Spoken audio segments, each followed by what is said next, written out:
Rebooting.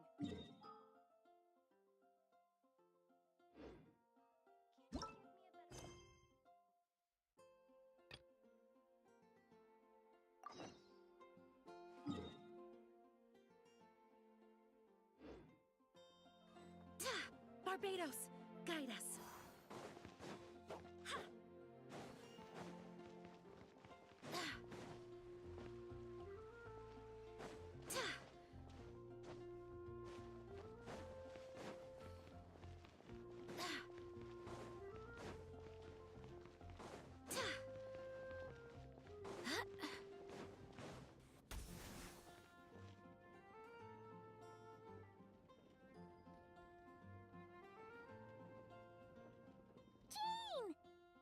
Hello, you two.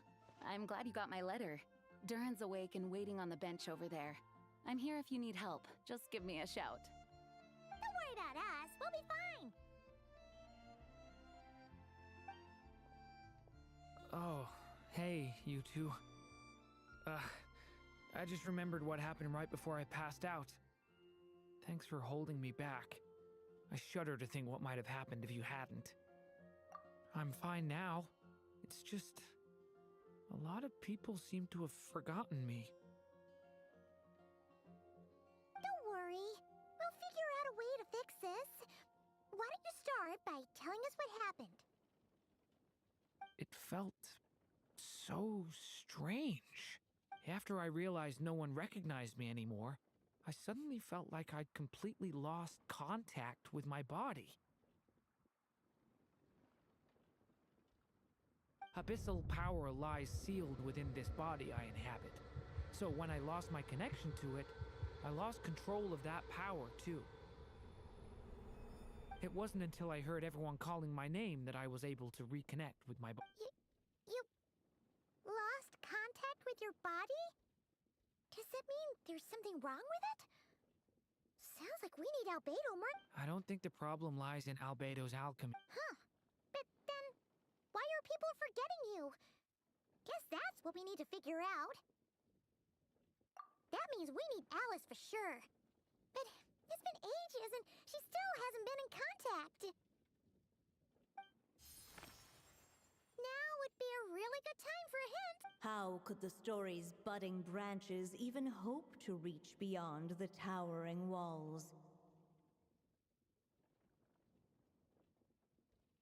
Leaving the castle, the witch went off in search of the tallest, grandest tree in the whole world. High up in the canopy of that tree, she sought a resting place, a refuge where the little sapling might take root.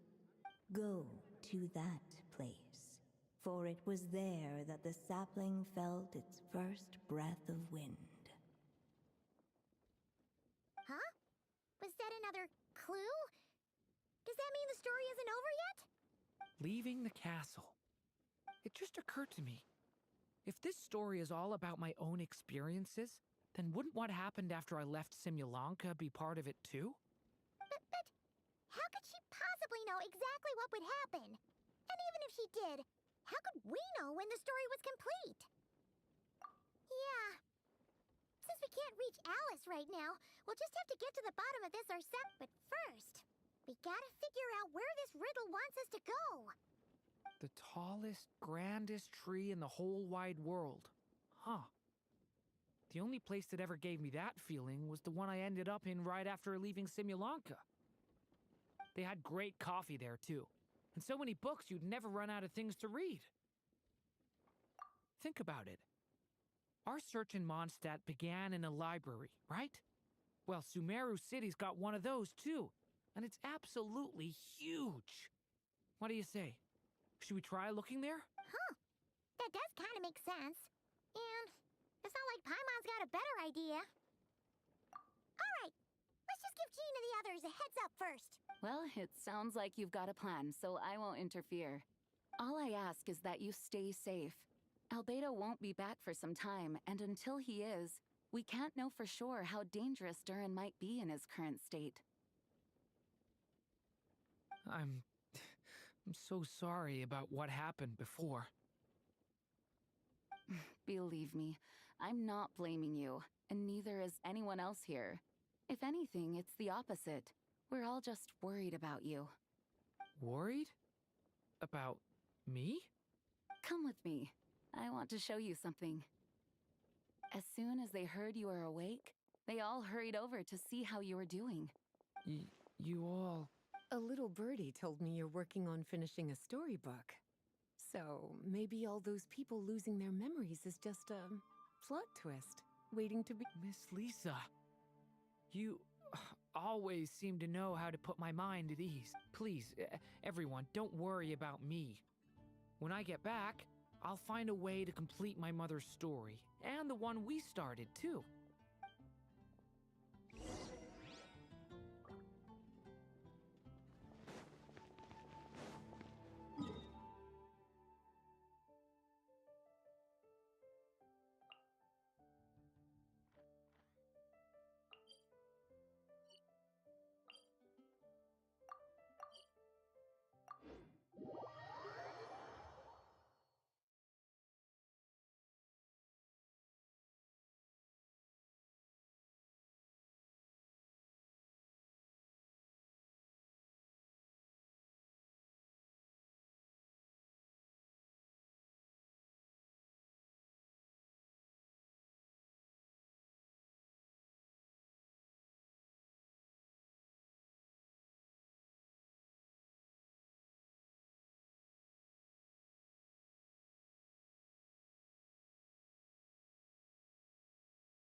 Whew. After the library hunt in Mondstadt, it's not as if Paimon was expecting this to be easy. But this... Yeah... Where do we even begin? Even the clue this time seemed kind of cryptic. Yeah. Guess the best we can do is stay on the lookout for more weird things going on. Huh? Sorry, what was that? I'm here to return Volume 5. According to the catalog, Volume 5 of this series is not available for loan. I can't accept the return of a book that was never checked out in the first place. Let me put it this way. My copy is complete. Yours, on the other hand, is missing large amounts of content. So you should swap it for mine instead.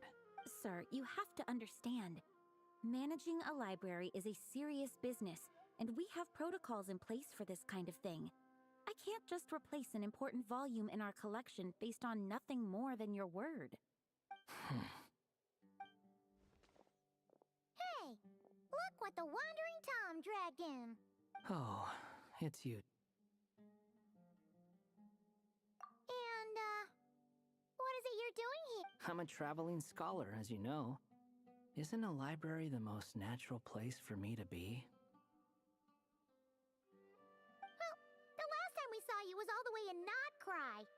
Paimon just didn't expect to suddenly see you in Sumeru, that's all. There were some things I needed to come back and take care of. Some documents had gone missing, so I tracked them down, restored them to the original condition. And now, I'm here to return them. And considering what I'm planning to do next, it feels like a weight off my shoulders. What's going on with you, huh? You look like a kicked puppy. Hat guy. Ah, at least you haven't forgotten. What's that supposed to mean?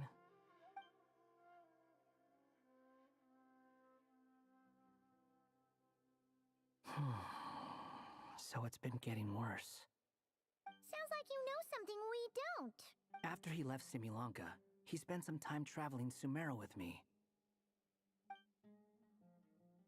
I was working on several texts at the time, and I stumbled upon something strange. Anytime Durin of Simulanka was mentioned, before long, the record would disappear, which means all the remaining records on Durin are about the evil dragon that... How did you even discover that?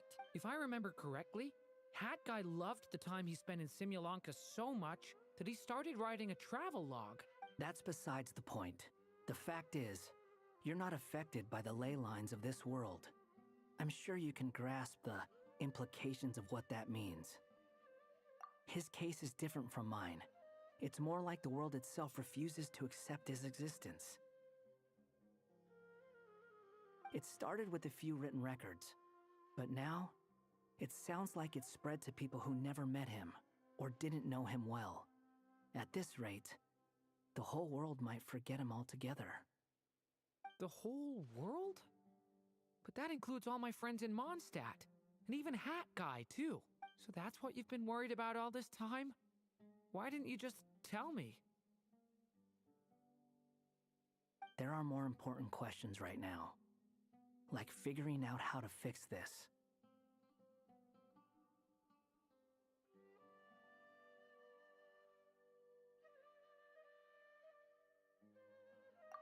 That mage clearly cared a lot about her child. She left that book behind for a reason. If you want answers, isn't that the place to find them? You think that didn't occur to us already?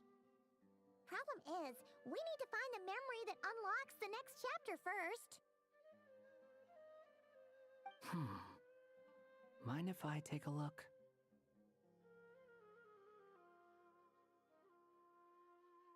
I just want to know what secrets this book is hiding. Besides, I've run into a bit of red tape, so I've got time. Of course. Be my guest.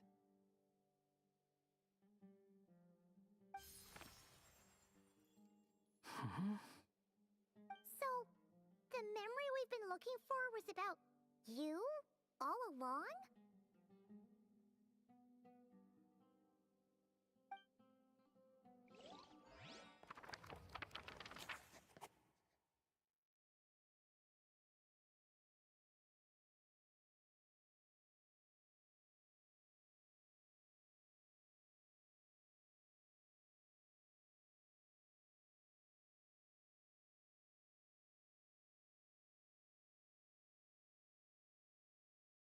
The little dragon became companions with a stray cat with dark blue fur.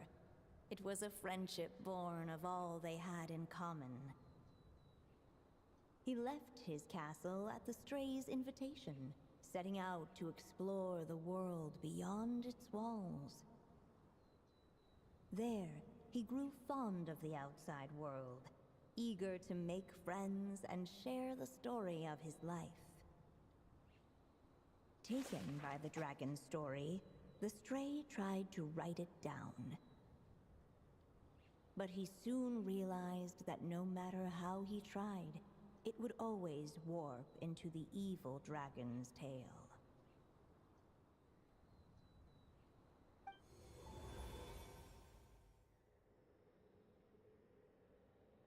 So, this is the world where this chapter takes place? Looks like we're at the top of some kind of gigantic tree. This one must be about what happened to me when I first arrived in Tevat. No wonder the memory that unlocked it was about Hat Guy. Most of my memories from that period were. Hold on. Anyone want to explain how I ended up looking like this? Maybe you've become a character in the story too. You see me as a stray cat? A wandering Tom, to be exact. You should count yourself lucky. Of all Durin's friends, your character is by far the most...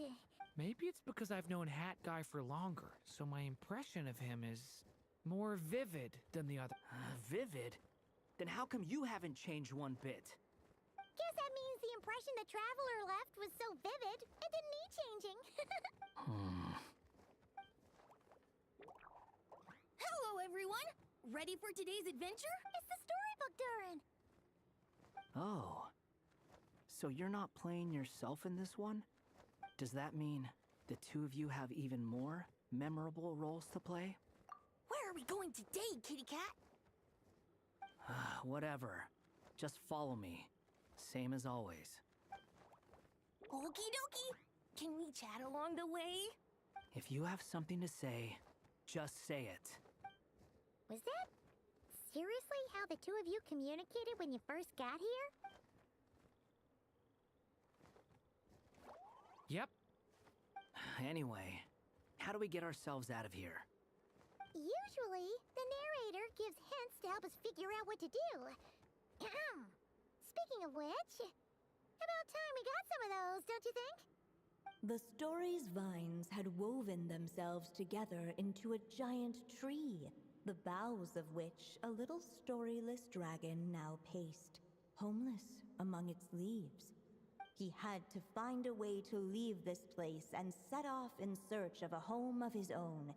If he stayed, the world would erase him from its memory altogether. To leave this place? But where am I supposed to go? The little dragon felt completely lost. Just like the vines, the road ahead branched off into different directions, twisting and turning before disappearing into the mist. But as luck would have it, a prophetess waited up ahead. Perhaps she might know where each path might take him.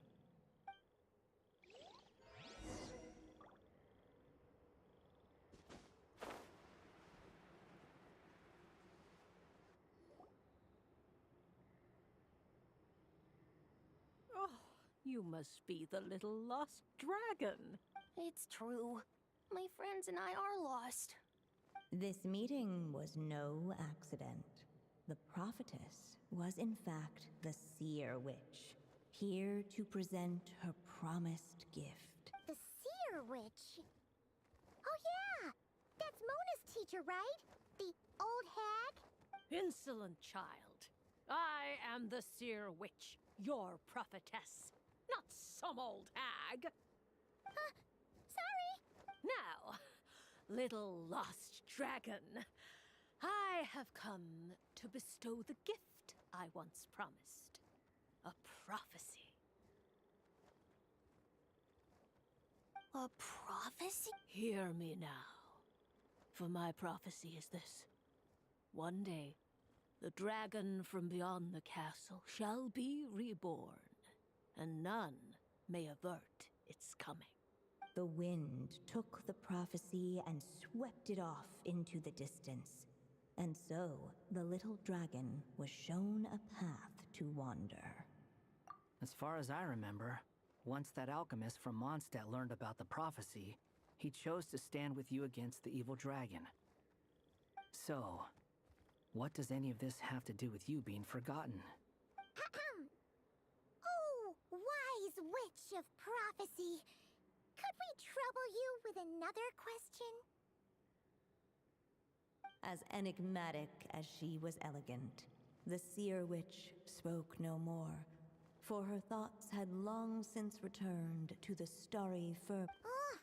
Just when we actually needed... The seer witch was my mother's friend, so the prophecy she just gave should turn out to be helpful. Well, it's not like we've got better options. But, if all we need to do is leave this place, which path should we take? Why don't we take a look around?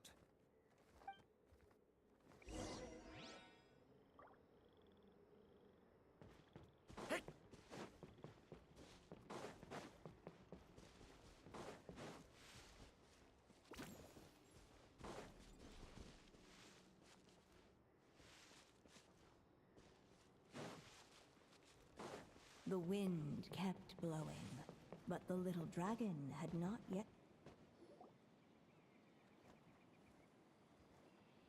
If we go this way, we'll be heading back to Mondstadt just like we planned.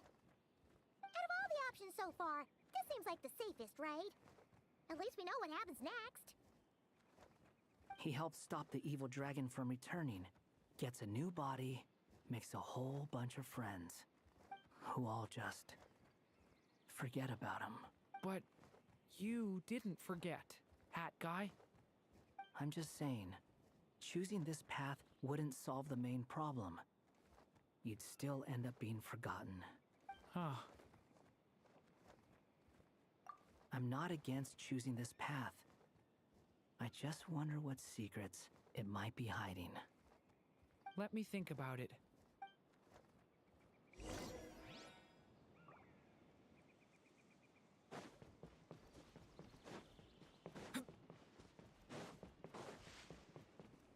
I still think you should keep going, little dragon. If you leave the castle, you can accomplish something amazing and make a bunch of friends along the way. Really? Then let's go! Unable to preserve his story, the little dragon wandered astray. Fortunately for him, a certain prophetess had left behind a prophecy to guide him. The wind took the prophecy and swept it off into the distance, and so the little dragon was shown a path to wander. Following the wind's guidance, the little dragon made his escape. In turn, the prophetess affirmed the little dragon's choice, leaving an extra secret as her parting gift. Now that you've made up your mind, I shall keep my promise by explaining Fate's little trick. Long, long ago, the gods of the high heavens gave the world outside the castle a magic of its own. They called it storytelling. It was a magic of almost unshakable power that governed how people met, grew close, and understood one another. Each person had a story meant for them and them alone. One whose ending was written in the heavens long ago. In truth, your story and the evil dragons are simply two versions of the same tale, and that is something the magic of storytelling cannot abide. Beyond the castle's walls, your story cannot take root, for the evil dragon's tale has done so already.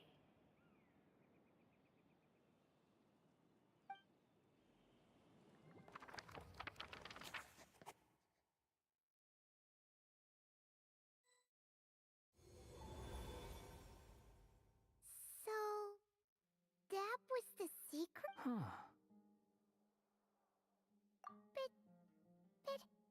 You still don't get it? Simulanka Durin and Tevat Durin share a special kind of connection. Their fates are mirror images of one another. While they were in two separate worlds, there may have been some mutual influence, but their fates were independent. But when Simulanka Durin came to Tevat, a version of his fate already existed there. So, how can two fates exist? The answer is, they can't. The rules of this world don't allow it. You can't return a book you never checked out in the first place. So, what's Durin supposed to do? Those mages seem to have come up with quite the ingenious solution.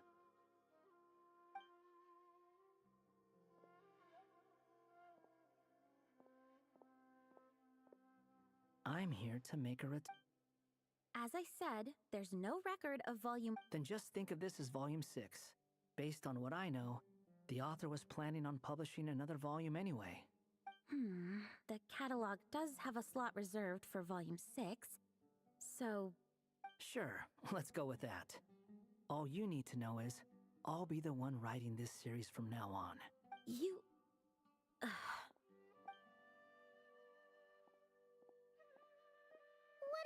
to this time? Remember the red tape I mentioned before? Well, I just took care of it. Now, I guess you'll be off to see. It should be pretty obvious by now. He has the answers you're looking for. Well, we do have a whole bunch of things to confirm with Albedo, that's for sure. But didn't Jean say he'd be gone for quite a while?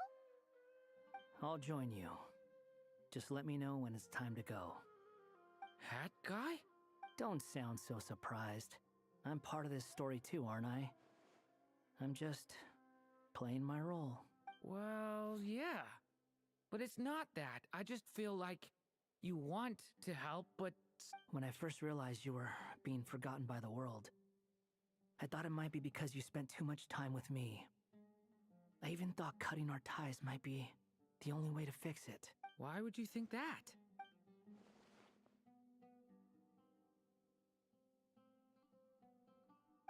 It doesn't matter now. Judging from the answer this book has given us, I was probably overthinking it.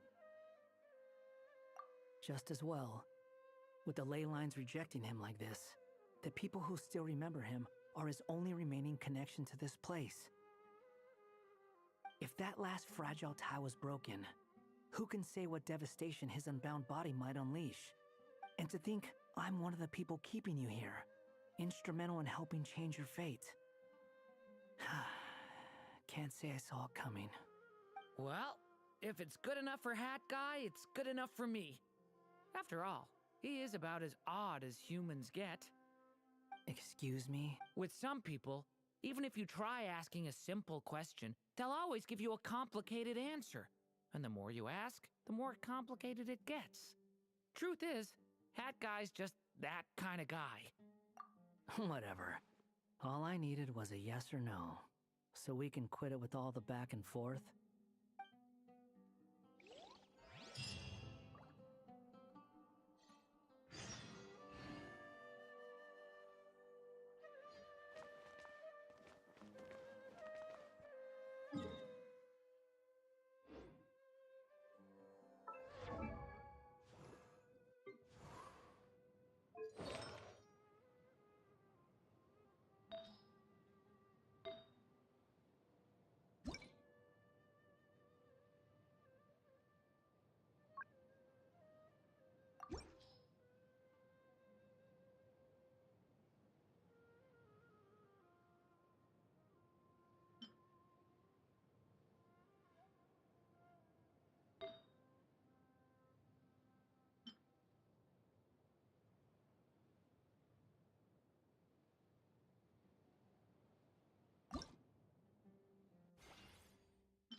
Boring!